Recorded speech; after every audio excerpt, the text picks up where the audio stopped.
नमस्कार जय जगन्नाथ शुभ सकाळ आज हूँ जुलाई 24 तारिख शुक्रवार आसतु आज गुरुत्वपूर्ण खबर देखा आपण भल पाइबा स्वरूप गोटे गोटे लाइक निश्चय करदे आज प्रथम खबर बाहुडा यात्रा नहीं श्रीमंदिर मुख्य प्रशासक बड़ बयान चारिटा पूर्व हेब रथ टଣା आड़प मंडप शेष दर्शन देइछंती महाप्रभु से आहरी आड़प मंडप महाबाहु शेष दर्शन देइछंती संध्या दर्शन पर गुंडीचा मंदिर में लगी प्रबल भक्तों समागम संध्या 6टा जाए चलीथिला संध्या दर्शन बंद पर गुंडीचा मंदिर को शोध करा जायथिला आज बाहुडा यात्रा पय समस्त प्रस्तुति शेष होईछि चूड़ांत नीति निर्घंटर यथेष्ट पूर्व नीति सारिबाकु लक्ष्य रखा जायछि परवर्ती खबर खूब शीघ्र इस्तीफा देई पारंती बांग्लादेश राष्ट्रपति मोहम्मद शाहाबुद्दीन निज कार्यकाल शेष हेबार प्राय 2 वर्ष पूर्व खूब शीघ्र इस्तीफा देबाकु जाउछंती बोली प्रमुख राजनीतिक सूत्रରୁ सूचना मिलिछि पूर्वतन प्रधानमंत्री शेख हसीना आवामी लीग सरकार पतन पर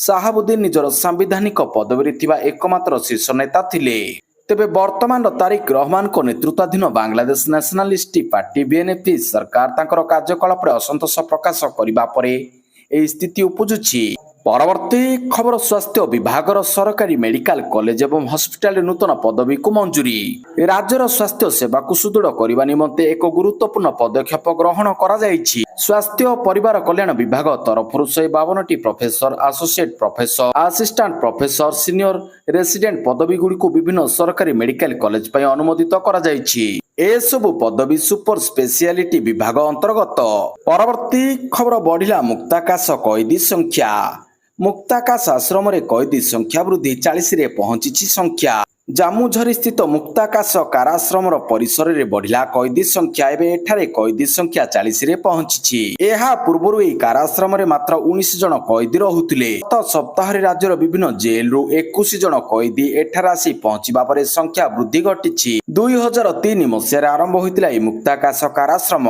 परवर्ती खबर पौर संस्था गुड़िकर आर्थिक क्षमता वृद्धि पौर संस्था गुड़िकर आर्थिक क्षमता वृद्धि खूब शीघ्र लागू हेब संशोधित व्यवस्था सहरांचल विकास को त्वरान्वित करने निष्पत्ति ग्रहण प्रक्रिया को सहज करने एवं पौरांचल गुड़िकर शासन व्यवस्था सुधार आने को ओडिशा सरकार पौर संस्था एवं स्मार्ट सिटी लिमिटेड गुड़िकर आर्थिक क्षमता परिसर को संशोधित करछंती नगर उन्नयन विभाग द्वारा विज्ञापित यह संशोधित व्यवस्था तुरंत लागू हेब एही संशोधित क्षमता अनुसार भुवनेश्वर स्मार्ट सिटी लिमिटेड एवं राउरकेला स्मार्ट सिटी लिमिटेड एडी मानकर आर्थिक क्षमता को महानगर निगम कमिशनर मानक सहित समान करा जायछि परवर्ती खबर मध्यस्थरे समाधान पाई निर्देश महानदी जल विवाद मामला केंद्र सरकार केंद्र जल कमिशन को मध्यस्थता निर्देश देले ट्रिब्यूनाल रे महानदी जल विवाद गुरुवार शुणाणी होईछि महानदी जल आवंटन समाधान पाई केंद्र जल कमिशन एवं केंद्र सरकार जल शक्ति विभाग को मध्यस्थता करने को निर्देश देइछंती एथिपाई एक जुग्म कमिटी गठन करने को निर्देश देइछंती ट्रिब्यूनाल एही कमिटी रे छत्तीसगढ़ एवं ओडिशार वैषयिक टीम सदस्य रहिबे उभय राज्य को एने ड्राफ्ट तैयारी करी ट्रिब्यूनाल रे दाखल करने को कहितिबा एजी पीताम्बर आचार्य सूचना देइछंती गत 2025 जुलाई 25 रे छत्तीसगढ़ मुख्यमंत्री को ओडिशा सरकार देथिबा चिठीर उत्तर 2026 जुलाई 22 रे छत्तीसगढ़ मुख्यमंत्री देइछंती चिठीर नकल ट्रिब्यूनाल आगरे उपस्थापन करा जायछि परवर्ती खबर अमेरिका यूक्रेन को अस्त्र शस्त्र जोगाण बंद पाई मक्सर चेतावनी फिलिपाइन्स राजधानी मानिला रे आयोजित आसियान वैदेशिक मंत्री सम्मेलन अवसर में रूस वैदेशिक मंत्री सर्गेई लाव्रोव एवं अमेरिकार वैदेशिक सचिव मार्को रूबियो मध्य एक गुरुत्वपूर्ण आलोचना अनुष्ठित हो जायछि 2025 सेप्टेम्बर पर दुई नेता मध्य प्रथम प्रत्यक्ष साक्षात्कार एही गुरुत्वपूर्ण बैठक रे लाव्रोव वाशिंगटन को चेतावनी देई कहिसंती जे कीवर सरकार को निरंतर अस्त्र शस्त्र सहायता जोगाइबा संपूर्ण अग्रहणीय परवर्ती खबर ओडिशा रे कोविड को नहीं भय नाही स्थिति नियंत्रण रे अछि कहिले जनस्वास्थ्य निर्देशक पड़ोसी राज्य गुड़िक कोविड संक्रमण बढ़ुवा खबर मध्य ओडिशा रे कोविड परिस्थिति नाही बोली जनस्वास्थ्य निर्देशक डॉक्टर रविंद्रनाथ मिश्र स्पष्ट करिसंती राज्य रे याकु नै वर्तमान कोनसी गुरुतर स्थिति नथिबा से कहिसंती तांको कहिबा अनुसार वर्तमान कोविड संक्रमणर लक्षण साधारण ठंडा सर्दी और ज्वर भली रहुछि गंजाम जिल्ला रो मिलिथिबा सूचना अनुसार 2 जन संक्रमित घरे संगरोध रे थिबा बेले आउ जने हॉस्पिटल रे चिकित्सित हेउछंती तबे समस्तक स्वास्थ्य अवस्था स्थिर रहिछि तेणु एबे भयभीत हेबार कोनसी कारण नथिबा कहा जाउछि ପରବର୍ତ୍ତୀ ଖବର ଯନ୍ତର ମନ୍ତର ଆନ୍ଦୋଳନରତ ଛାତ୍ରଙ୍କ ସମର୍ଥନରେ ମୌନ ବ୍ରତ କଲେ ଆନ୍ନା ହଜାରେ। ସାମାଜିକ କାର୍ଯ୍ୟକର୍ତ୍ତା ଆନ୍ନା ହଜାରେ ମହାରାଷ୍ଟ୍ର ଅହଲ୍ୟାନଗରରେ ଦିଲ୍ଲୀରେ ବିରୋଧ ପ୍ରଦର୍ଶନ କରୁଥିବା ଛାତ୍ରଙ୍କ ସମର୍ଥନରେ ଗୁରୁବାର 2 ଘଣ୍ଟା ମୌନ ବ୍ରତ କରିଛନ୍ତି। ହଜାରେ ଅହଲ୍ୟାନଗର ସ୍ଥିତ ମହାତ୍ମା ଗାନ୍ଧୀଙ୍କ ପ୍ରତିମା ନିକଟରେ ପୂର୍ବାହ୍ନ 11ଟା ବେଳେ ତାଙ୍କର ମୌନ ବିରୋଧ ଆରମ୍ଭ କରି ମଧ୍ୟାହ୍ନ 1ଟାଏ ବେଳେ ସମାପ୍ତ କରିଛନ୍ତି। ଏହାପରେ ସେ ନିଜ ଗାଁ ରାଲେଗଞ୍ଜ ସିଦ୍ଧି ବାହାରି ଯାଇଛନ୍ତି। ପରବର୍ତ୍ତୀ ଖବର ଅତିଥି ରଥଯାତ୍ରା ବିବାଦରେ ପୂର୍ଣ୍ଣଚ୍ଛେଦ ଗଜପତିଙ୍କ ପରାମର୍ଶ ମାନିଲା ବେଙ୍ଗାଲୁରୁ ଇସ୍କନ। ଅତିଥି ରଥଯାତ୍ରାକୁ ନେଇ ଚାଲିଥିବା ବିବାଦ ମଧ୍ୟରେ ଆସିଛି ଏକ ବଡ଼ ଖବର। ପୁରୀ ଗଜପତି ମହାରାଜାଙ୍କ ପରାମର୍ଶକୁ ଗ୍ରହଣ କରିଛି ବେଙ୍ଗାଲୁରୁର ଶ୍ରୀଲା ପ୍ରଭୁପାଦ ଇସ୍କନ। ଏଣିକି ପ୍ରଭୁ ଶ୍ରୀ ଜଗନ୍ନାଥ ମନ୍ଦିରରେ ପାଳନ ହେଉଥିବା ତିଥି ଓ ପରମ୍ପରା ଅନୁସାରେ ହିଁ ରଥଯାତ୍ରା ଆୟୋଜନ କରାଯିବ ବୋଲି ଇସ୍କନ ପକ୍ଷରୁ ସ୍ପଷ୍ଟ କରାଯାଇଛି। ଶ୍ରୀଲ ପ୍ରଭୁପାଦ ଇସ୍କନର ଅଧ୍ୟକ୍ଷ ମଧୁ ପଣ୍ଡିତ ଦାସ ଏକ ଭିଡିଓ ବାର୍ତ୍ତା ଜାରି କରି ଏହି ସୂଚନା ଦେଇଛନ୍ତି। ସେ କହିଛନ୍ତି ବେଙ୍ଗାଲୁରୁ ସମେତ ଦେଶ ଓ ବିଦେଶରେ ଥିବା ଶ୍ରୀଲା ପ୍ରଭୁପାଦ ଇସ୍କନର ସମସ୍ତ ଶାଖା ପୁରୀ ଶ୍ରୀମନ୍ଦିରର ତିଥିକୁ ଅନୁସରଣ କରି ରଥଯାତ୍ରା ପାଳନ କରିବେ। ପରବର୍ତ୍ତୀ ଖବର ପ୍ରଶ୍ନପତ୍ର ଲିକ୍ ମାମଲାରେ ଫାଷ୍ଟ ଟ୍ରାକ୍ କୋର୍ଟ ଘୋଷଣା କେନ୍ଦ୍ରକୁ କଂଗ୍ରେସର ସମାଲୋଚନା। ପ୍ରଶ୍ନପତ୍ର ଲିକ୍ ଦୋଷୀଙ୍କୁ କଠୋର ଦଣ୍ଡ ଦେବା ପାଇଁ ଫାଷ୍ଟ ଟ୍ରାକ୍ କୋର୍ଟ ପ୍ରତିଷ୍ଠା ନେଇ ପ୍ରଧାନମନ୍ତ୍ରୀ ନରେନ୍ଦ୍ର ମୋଦିଙ୍କ ଘୋଷଣାକୁ କଂଗ୍ରେସ କଡ଼ା ସମାଲୋଚନା କରିଛି। କଂଗ୍ରେସ ସାଧାରଣ ସମ୍ପାଦକ ଜୟରାମ ରମେଶ ଏହାକୁ ଅତ୍ୟନ୍ତ ବିଳମ୍ବ ଏବଂ ଭ୍ରମାତ୍ମକ ବୋଲି କହିବା ସହ ବିଗତ 12 ବର୍ଷ ଧରି ସରକାର ଏଭଳି ଘଟଣାକୁ ଘୋଡ଼ାଇବାକୁ ଚେଷ୍ଟା କରିଆସୁଥିବା ଅଭିଯୋଗ କରିଛନ୍ତି। ପ୍ରଧାନମନ୍ତ୍ରୀ ନରେନ୍ଦ୍ର ମୋଦି ସୋସିଆଲ ମିଡିଆରେ ପୋଷ୍ଟ କରି କହିଛନ୍ତି ଯେ ଯୁବପିଢ଼ିଙ୍କ ଭବିଷ୍ୟତ ସବୁଠାରୁ ଗୁରୁତ୍ୱପୂର୍ଣ୍ଣ ଏବଂ ପ୍ରଶ୍ନପତ୍ର ଲିକ୍ ଘଟଣାରେ ସମ୍ପୃକ୍ତ ଦୋଷୀମାନଙ୍କୁ ତୁରନ୍ତ ଓ କଠୋର ଦଣ୍ଡ ଦେବା ପାଇଁ ଫାଷ୍ଟ ଟ୍ରାକ୍ କୋର୍ଟ ପ୍ରତିଷ୍ଠା କରାଯିବ। ଏହାର ଜବାବରେ ଜୟରାମ ରମେଶ କହିଛନ୍ତି ଯେ କେବଳ ଲୋକ ଦେଖାଣିଆ ନିଷ୍ପତ୍ତିରେ ଛାତ୍ରଛାତ୍ରୀ ସନ୍ତୁଷ୍ଟ ହେବେ ନାହିଁ। ସେ ଶିକ୍ଷା ମନ୍ତ୍ରୀ ଧର୍ମେନ୍ଦ୍ର ପ୍ରଧାନଙ୍କ ଇସ୍ତଫା ଛାତ୍ରଛାତ୍ରୀଙ୍କ ନିକଟରେ କ୍ଷମା ପ୍ରାର୍ଥନା ଏବଂ ଆନ୍ଦୋଳନକାରୀଙ୍କ ଉପରେ ଆକ୍ରମଣ କରିଥିବା ପୋଲିସ କର୍ମଚାରୀଙ୍କ ବିରୋଧରେ କାର୍ଯ୍ୟାନୁଷ୍ଠାନ ଦାବି କରିଛନ୍ତି। ପରବର୍ତ୍ତୀ ଖବର ବାୟୁସେନାକୁ ମିଳିବ ତୃତୀୟ ଆଖି ଶତ୍ରୁ ଉପରେ ରହିବ କଡ଼ା ନଜର। ଆକାଶ ମାର୍ଗରୁ ଶତ୍ରୁ ପକ୍ଷର ଗତିବିଧି ଉପରେ ନଜର ରଖିବା ଆହୁରି ସହଜ ହେବ। ଭାରତୀୟ ବାୟୁସେନାର ନିରୀକ୍ଷଣ କ୍ଷମତା ପାଇବ ବଳ। ଏନେଇ ପ୍ରତିରକ୍ଷା ଗବେଷଣା ଏବଂ ବିକାଶ ସଂଗଠନ ଡିଆରଡିଓ ପକ୍ଷରୁ ବଡ଼ ପଦକ୍ଷେପ ନିଆଯାଇଛି। Adani defence systems and technologies limited ଏବଂ ଏଆଇ ଇଞ୍ଜିନିୟରିଂ ସର୍ଭିସେସ୍ ଲିମିଟେଡ୍ ସହିତ ସ୍ୱାକ୍ଷରିତ ହୋଇଛି ଚୁକ୍ତି। ଏୟାର ୱନ୍ ସିଷ୍ଟମ୍ସ ନିର୍ଦ୍ଦିଷ୍ଟ ସାମରିକ ଭୂମିକା ପାଇଁ 6ଟି A321 ବିମାନକୁ ଗ୍ରହଣ କରିବା ପାଇଁ ଏଆଇ ଇଞ୍ଜିନିୟରିଂ ସର୍ଭିସେସ୍ ଲିମିଟେଡ୍ ସହିତ ଚୁକ୍ତିନାମା ସ୍ୱାକ୍ଷର କରିଛି। ପରବର୍ତ୍ତୀ ଖବର ଓଡ଼ିଶା ସରକାରୀ କର୍ମଚାରୀଙ୍କ ପାଇଁ 5% ମହଙ୍ଗା ଭତ୍ତା ବୃଦ୍ଧି କଲେ ରାଜ୍ୟ ସରକାର। ମୋହନ ମାଝୀ ସରକାର ରାଜ୍ୟ ସରକାରୀ କର୍ମଚାରୀଙ୍କ ପାଇଁ 5% ମହଙ୍ଗା ଭତ୍ତା ବୃଦ୍ଧି କରିଛନ୍ତି।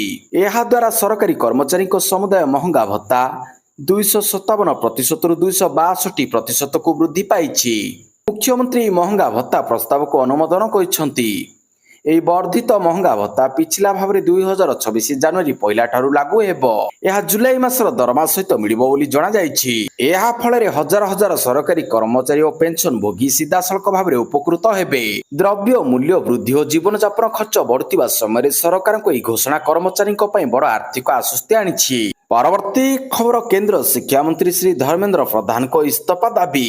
ବିଜୁ ଯୁବ ଜନତା ଦଳର ସଭାପତି ଶ୍ରୀ ଚିନ୍ମୟ ସାହୁ ଏବଂ ବିଜୁ ଛାତ୍ର ଜନତା ଦଳର ସଭାନେତ୍ରୀ ସ୍ମିତା ସାହୁଙ୍କ ନେତୃତ୍ୱରେ ଭୁବନେଶ୍ୱର ମାଷ୍ଟର କ୍ୟାଣ୍ଟିନ ଛକଠାରେ ବିଜୁ ଯୁବ ଓ ଛାତ୍ର ଜନତା ଦଳ ପକ୍ଷରୁ ବିକ୍ଷୋଭ ପ୍ରଦର୍ଶନ କରାଯାଇଥିଲା। କେନ୍ଦ୍ର ଶିକ୍ଷାମନ୍ତ୍ରୀ ଶ୍ରୀ ଧର୍ମେନ୍ଦ୍ର ପ୍ରଧାନଙ୍କ ଇସ୍ତଫା ଦାବି କରିବା ସହ କେନ୍ଦ୍ର ଶିକ୍ଷାମନ୍ତ୍ରୀଙ୍କ କୁଶ ପୁତଳିକା ଦାହ କରିଥିଲେ ବିଜୁ ଯୁବ ଛାତ୍ର ଜନତା ଦଳ। ଦେଶରେ ବାରମ୍ବାର ପରୀକ୍ଷା ପ୍ରଶ୍ନପତ୍ର ଲିକ୍ ଶିକ୍ଷା ବ୍ୟବସ୍ଥାରେ ସରକାରଙ୍କ ବିଫଳତାକୁ ନେଇ ଏହି ବିକ୍ଷୋଭ ଆୟୋଜନ କରାଯାଇଥିଲା। ଶତାଧିକ ଯୁବ ଛାତ୍ର ନେତା କର୍ମକର୍ତ୍ତା କାର୍ଯ୍ୟକର୍ତ୍ତା ଓ ବିଜେଡି ସମର୍ଥକ ଏଥିରେ ଯୋଗଦେଇ ସରକାରଙ୍କ ବିରୋଧରେ ସ୍ଲୋଗାନ ଦେଇଥିଲେ।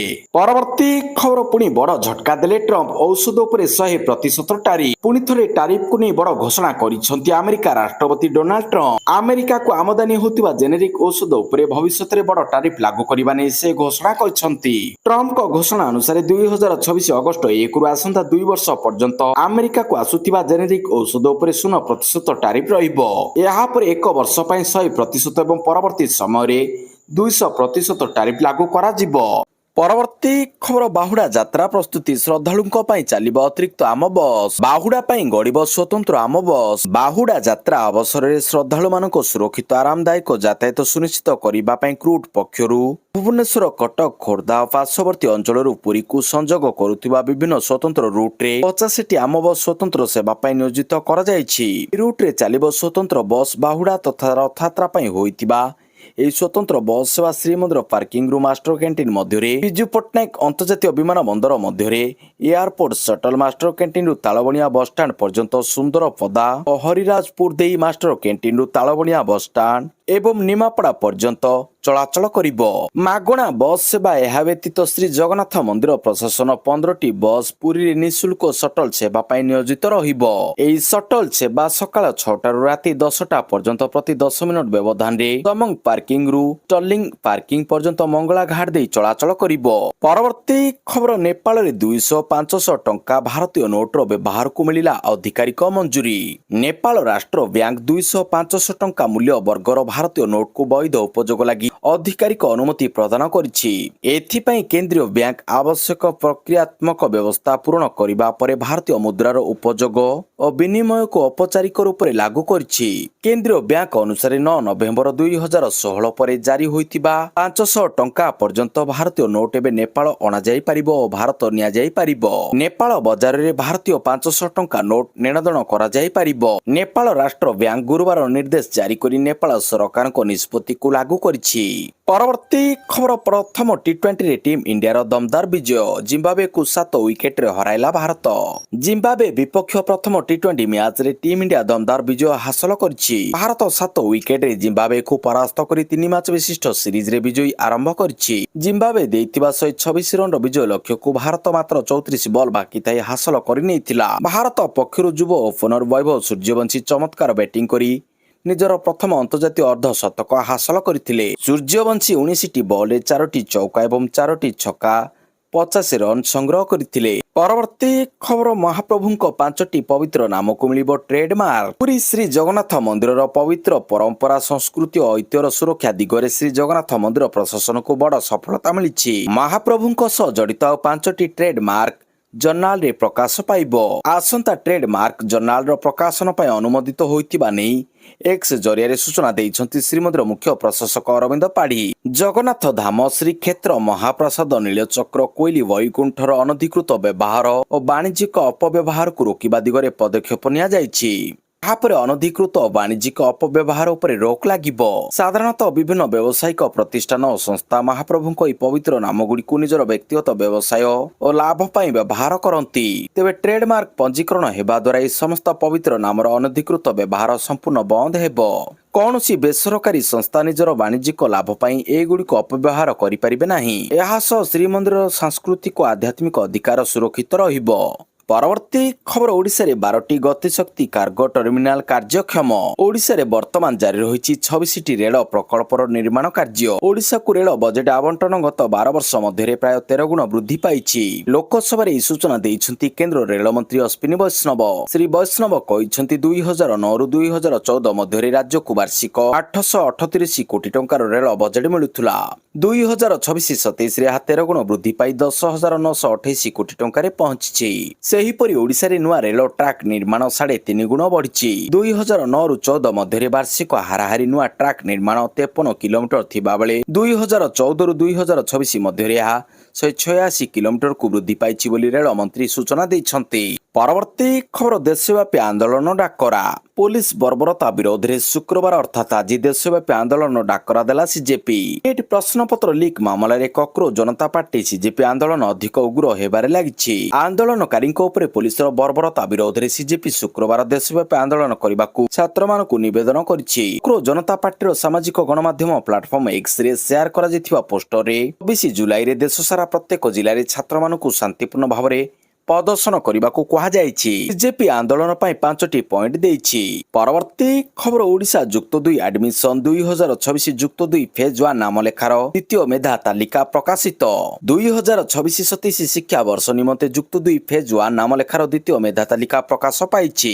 ଏହି ତାଲିକାରେ 46,570 ଛାତ୍ରଛାତ୍ରୀ ଚୟନ କରାଯାଇଛି। ବିଭାଗ ପକ୍ଷରୁ ଗୁରୁବାର ଜାରି ସୂଚନା ଅନୁସାରେ ଆବେଦନ କରିଥିବା 87,589 ଜଣ ଛାତ୍ରଛାତ୍ରୀଙ୍କ ମଧ୍ୟରୁ ମୋଟ 46,570 ଜଣଙ୍କୁ ଚୟନ କରାଯାଇଛି। ମନୋନୀତ ପ୍ରାର୍ଥୀଙ୍କ ମଧ୍ୟରୁ 25,874 ଜଣ ସ୍କାଇଡ୍ ଅଫ୍ ଅନୁରୋଧ ମାଧ୍ୟମରେ ନାମ ଲେଖିଛନ୍ତି। ପରବର୍ତ୍ତୀ ଖବର। ଭାରତର ପ୍ରତିରକ୍ଷା ଶକ୍ତି ବୃଦ୍ଧି। ଦୀର୍ଘ ଦୂରଗାମୀ କୁଶା କ୍ଷେପଣାସ୍ତ୍ରର ସଫଳ ପରୀକ୍ଷଣ। ଭାରତୀୟ ପ୍ରତିରକ୍ଷା ଗବେଷଣା ଏବଂ ବିକାଶ ସଂଗଠନ ଡିଆରଡିଏକୁ ମିଳିଛି ଆଉ ଏକ ବଡ଼ ସଫଳତା। ଭାରତୀୟ ବାୟୁସେନାର ଶକ୍ତି ଆହୁରି ବୃଦ୍ଧି କରିବାକୁ ହୋଇଥିବା ପରୀକ୍ଷଣ ସଫଳ। ଦୀର୍ଘ ଦୂରଗାମୀ କ୍ଷେପଣାସ୍ତ୍ର ସଫଳ ପରୀକ୍ଷଣ କରି ଇତିହାସ ରଚିଛି ଡିଆରଡିଓ। ଏପିଜେ ଅବଦୁଲ କଲାମ ଦ୍ୱୀପରୁ ଭୂପୃଷ୍ଠରୁ ଆକାଶର କ୍ଷେପଣାସ୍ତ୍ର କୁଶର ପ୍ରଥମ ପରୀକ୍ଷଣ ସଫଳ ହୋଇଥିବା ଜଣାପଡ଼ିଛି। ଏହି ସଫଳ ପରୀକ୍ଷଣ ଭାରତର ସ୍ୱଦେଶୀ ପ୍ରତିରକ୍ଷା ଗବେଷଣା ଏବଂ ବିକାଶ କ୍ଷେତ୍ରରେ ଏକ ଅତ୍ୟନ୍ତ ଗୁରୁତ୍ୱପୂର୍ଣ୍ଣ ଉପଲବ୍ଧି। ପ୍ରତିରକ୍ଷା ମନ୍ତ୍ରୀ ରାଜନାଥ ସିଂ ଏହି ସଫଳତା ପାଇଁ ଡିଆରଡିଓ ଏବଂ ସମ୍ପୃକ୍ତ ସଂସ୍ଥାଗୁଡ଼ିକୁ ଶୁଭେଚ୍ଛା ଜଣାଇବା ସହ କହିଛନ୍ତି, ଏପରି ଦୀର୍ଘ ଦୂରଗାମୀ ପ୍ରତିରକ୍ଷା ପ୍ରଣାଳୀ ବିକଶିତ କରିବାର କ୍ଷମତା ଦ୍ୱାରା ଦେଶର ବିଦେଶୀ କ୍ଷେପଣାସ୍ତ୍ର ଉପରେ ନିର୍ଭରଶୀଳତା ହ୍ରାସ ପାଇବ।